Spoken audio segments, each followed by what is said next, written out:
Deshaun Watson spoke to the media today at his annual 7-on-7 football camp, and he talked about his shoulder status along with Amari Cooper's contract situation. So we're going to get into all that along with the JOK contract rumor at the end of the show. Quick reminder, hit that thumbs up button if you enjoy the free content. But let's start with Deshaun Watson and his injury update as we inch closer and closer to training camp, which will open up this upcoming Tuesday. Zach Jackson from The Athletic tweeted out, Deshaun Watson did not directly answer when asked if he has full clearance for camp next week, but said he's been throwing, quote, every day and feels good about his shoulder, his rehab, and his mindset ahead of training camp. So to add on to that, the new ESPN beat reporter for the Browns, Daniel Oifusi, also tweeted this out. Browns QB Deshaun Watson is hosting his second annual 7-on-7 high school showcase through his foundation. Watson didn't say whether he expects to be fully cleared for the start of training camp, but said there's been no setbacks in his shoulder rehab and, quote, I'm great. I mean, it's the middle of July. We're not going to get a very concrete answer out of him at a 7-on-7 showcase, but I think it's really important for Deshaun Watson to get back on the field as soon as possible. And not just get back on the field, but get back on the field in a full capacity and no longer having to alternate days throwing and days not throwing during the spring, which that was fine to do back then because we were still months away from September. But now we are no longer just months away. We're kind of weeks away from week 1 against the Cowboys. And I do think it's really important for Watson to be on the field because historically Deshaun Watson has not gotten off to great starts in his NFL career. We've shared these stats before, but look at his stats in the first 4 games of the season compared to games 5 through 8. Watson gets off to slow starts in games, and he also gets off to slow starts to seasons. I mean, he's played 19 games in the first 4 games of the season with a 7-12 record, 30 touchdowns, 14 interceptions, compared to games 5 through 8 of a season where he's got a 12-5 record, 13 more touchdowns, and same amount of interceptions in fewer games. So that parlayed with a new potential play caller in Ken Dorsey, I want to see Deshaun Watson back on the field as soon as possible. I don't want to play this game into August of like, well, it's okay if he's not here right now. The season's not for another 3 weeks anyway. We just need him ready for week 1 in September. No, I'm going to push back on that. Deshaun Watson was up and down last season. Unfortunately, he was largely unavailable. I think it's really important for Watson to start playing football. He has not played a ton of football over the last 3 years, right? He was the NFL passing leader in 2020, sat out all of 2021, was suspended for 2/3 of 2022, only made 5 starts in 2023. The guy needs to play football. At some point, we have to draw a line in the sand for it's no longer okay for him to continue to miss time because he's got time until week 1. No, I think his track record of slow starts to his career, along with a new play caller potentially in Ken Dorsey, or at the very least, a new offensive coordinator, that's enough for me to say it's important for him to be ready at the start, or at least very, very close to the start of training camp. All right, before we get any further in today's video and talk about a potential Jeremiah Owusu-Koramoah contract extension, I just want to remind everyone that we're going to do a channel meet and greet next, or 2 Thursdays from now, Thursday, August 1st, 12 p.m. Eastern at Masthead Brewing Company in downtown Cleveland. I'll be in the area for the weekend, so it'll be a great opportunity to come meet and see a lot of the viewers. So please feel free to stop by, get a drink, have a bite. Thursday, August 1st, 12 p.m. Eastern. Mark your calendars now, Masthead Brewing Company. I'll put all that information in the comments and description of today's video.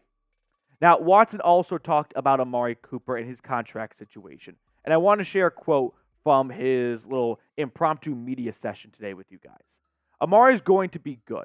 As far as the other stuff, that's their business. I can't get into all that. He knows that we love him and we want him back for sure.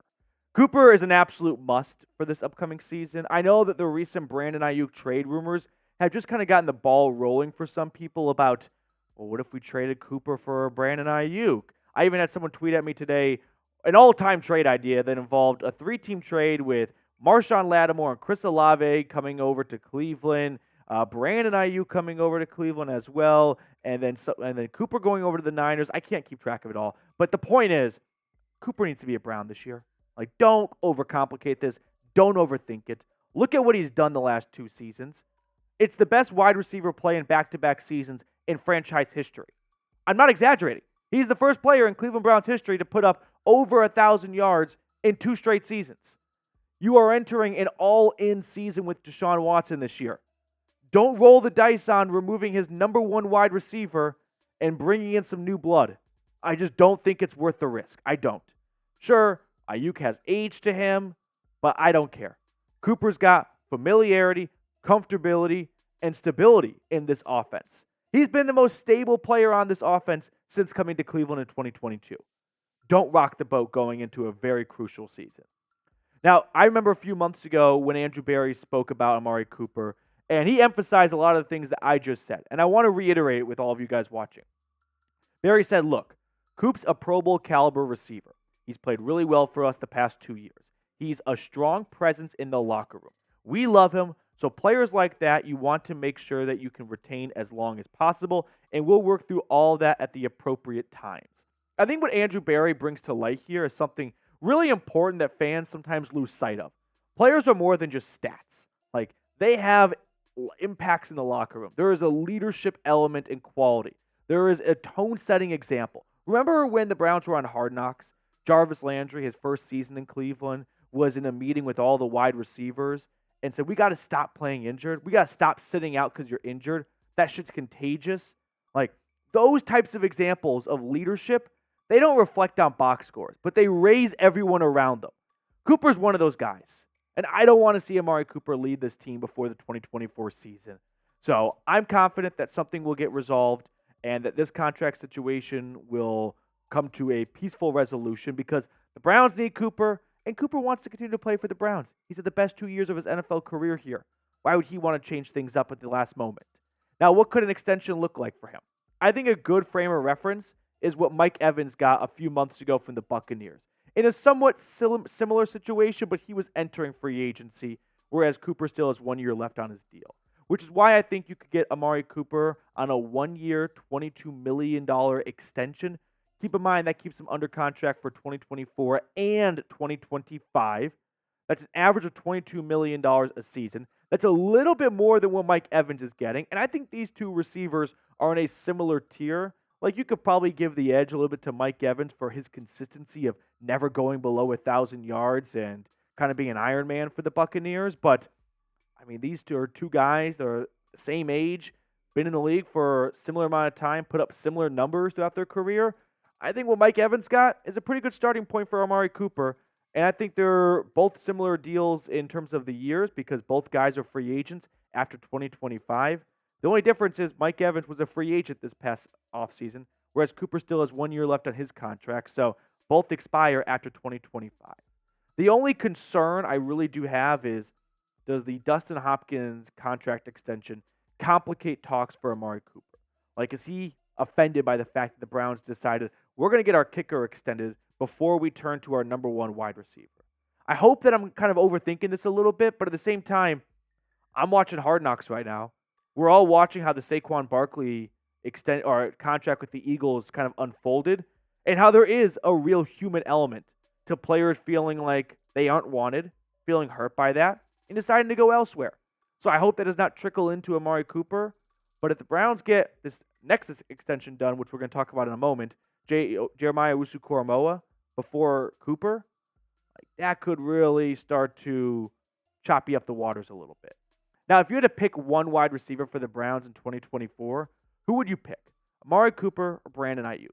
Like, no doubt about it, Brandon Ayuk probably has a better future ahead of him because he's 4 years younger than Amari Cooper. But if we're talking specifically for the Cleveland Browns for just 1 year, 2024, I'm taking Amari Cooper. The guy has been more than just rock solid the last 2 years. He's been setting records for this franchise. And yeah, Brandon Ayuk comes off a really impressive 1,300-yard season, but there is some underlying truth to why he got in Shanahan's doghouse. And for me, I'm not interested in rolling the dice on something like that when I know that there is 1,200 yards and 8 touchdowns in Amari Cooper waiting for me this year. I'll sign up for that every single day of the week. All right, next up on the show, I want to talk about JOK, as there have been some rumors and some reports about a possible extension coming soon.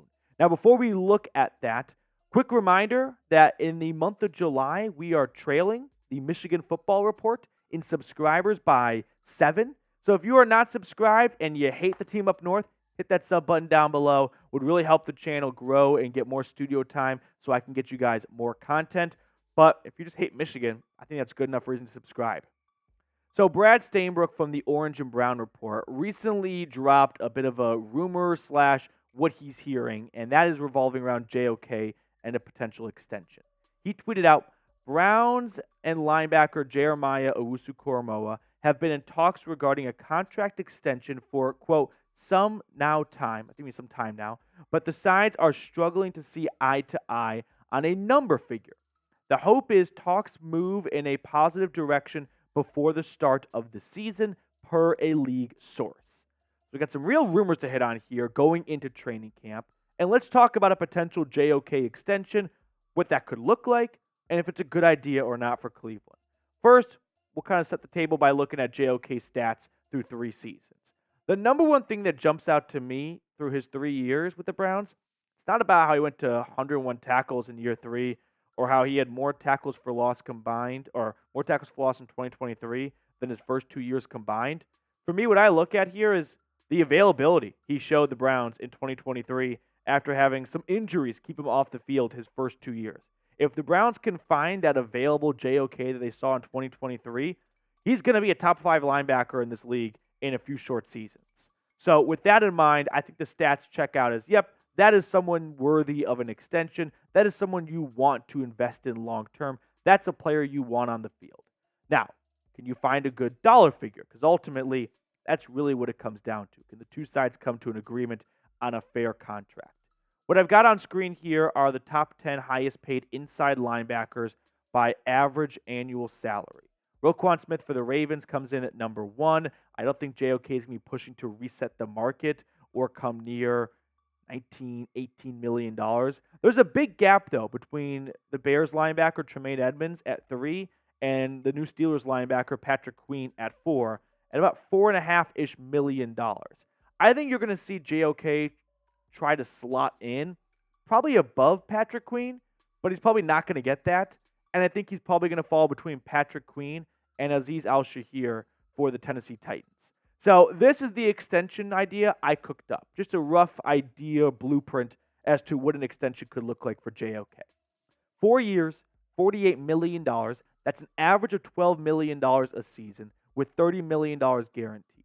Now, remember, Grant Delpit signed a 3-year extension with the Browns at the end of last year for an average of $12 million a season. And I think those two guys, while they play different positions, are on similar levels in terms of their tier within their respective position groups. So $12 million to me seems appropriate. It's a little bit below Patrick Queen, but a little bit above Azeez Al-Shaair, so it'll make him the 5th highest paid linebacker in football. But unlike Patrick Queen, this extension has a 4th year on the contract. So this gives him a little bit more long-term security because wide receivers like to become free agents twice in their 20s so they can double dip again. Players like JOK and other linebackers, they know they're probably only going to get one big contract in free agency because teams aren't paying linebackers anymore. So for JOK, this allows him to get some more extra total money while also being under contract for a little longer. But with $30 million guaranteed, I look at it as a 3-year, $30 million contract, which pays an average of $10 million a season. At the end of the day, though, I'm all for extending JOK. I think people were kind of trending that direction after year 2, despite him missing time that season anyway. But I still saw some great play out of JOK in 2023. Enough great play to believe, yeah, that's someone I want to invest in. All right, before we get on with the rest of today's show, make sure you get yourself this Browns t-shirt combo, chatsports.com/CLE combo. I put that link in the comments and description of today's video, so check it out today. Before we get any further, new guy, Mr. Matt Goldman, can you get the deck of cards off my desk, please? I forgot those. But if you want to get some new Browns gear in your life, chatsports.com/CLE combo. Get not 1, but 2 shirts 40% off. Now, I want to share a stat that's a little depressing, but then again, there are a lot of depressing stats when it comes to the Browns' past. And that is the number of players with, or number of linebackers, I should say, with 100 or more tackles in a season. Now, JOK did it for the first time of his career last year. Before that, the last linebacker to do it was Anthony Walker in 2021. Then it got jumped back to Jamie Collins in 2018. In fact, the last linebacker for the Browns to put up 100-plus tackles in consecutive seasons was Mr. Joe Schobert, and that's 5, 6, 7 years ago now. Like, it's been a long time since the Browns have had some stability at the linebacker position, right? They're constantly having new guys in the middle of the defense. And sure, the linebacker position is not what it was 20 years ago, but I think as the green dot, the signal caller, the middle of the defense, there is some really important weight that gets placed onto it. So I would like to see the Browns try and get some level of continuity building and not constantly turning over at that spot.